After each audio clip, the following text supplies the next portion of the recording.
And this is my outline.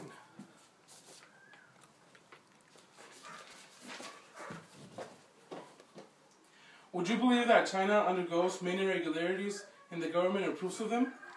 China is one of 5 communist countries in the world and is the most populated country in the world.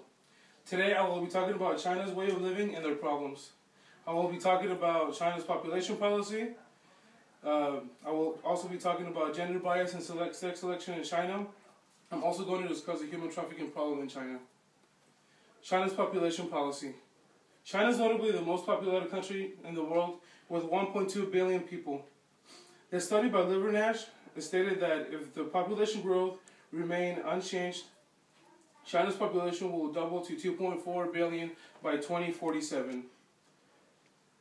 Chinese households are only allowed to have 1 child per household.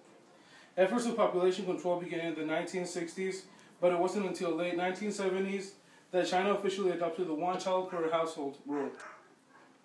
The government enforced this rule by applying penalties and incentives in healthcare availability, wages, and housing options. Abortions and other birth control options are readily available. I'm going to talk about the gender bias and sex selection origin and how it all began and why they think that a male is better than a female in China. The reason and belief for gender bias against girls. At the beginning of the 1 child per household rule, people were encouraged to abort female fetuses.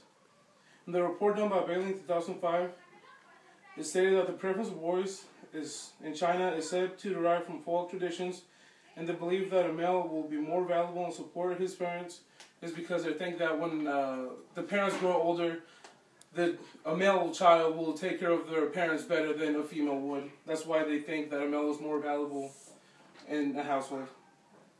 Since parents were only allowed to have 1 child, it was very incumbent for that child to be a female, but of course there was times when that child had to be a female, so later on they could be reproduced. Also in the article done by Bailey 2005, it states that the Chinese census reports that in 2000, 117 boys were born for every 100 girls. That's a lot compared to 117 girls to 117 boys to 100 girls. That is a lot compared to other countries when they have 113 to 110 girls. That's a really that's an uncommon rate in countries like that. Demographers have stated that the shortage of women in China have caused an imbalance that is causing many men to be unable to marry. China's gender imbalance is blamed on the widespread use of ultrasound and abortion. Like I said earlier, females would have an ultrasound, and if it happened to be a female, they would abort that child because they hope to have a male child first. And if they did have a female child, they'd have to pay the fee or a ticket, some sort of ticket like that. I'm gonna talk about the human trafficking problem in China.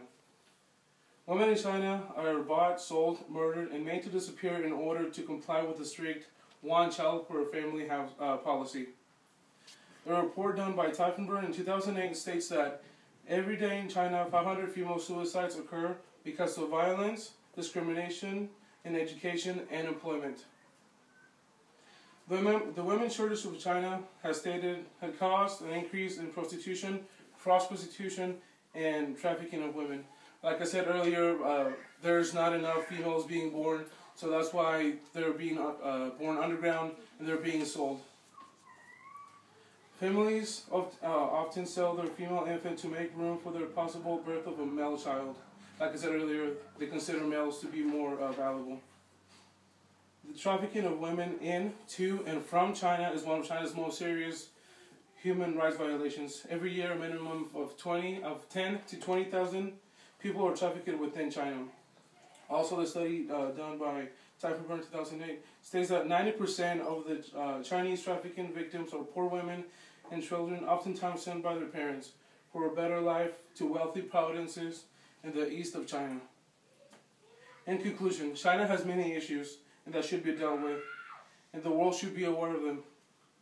China may be one of the world's most powerful countries, but they need to consider their policies and take control of the injustices that are going on over there. Today I discussed 3 main reasons why China has many problems.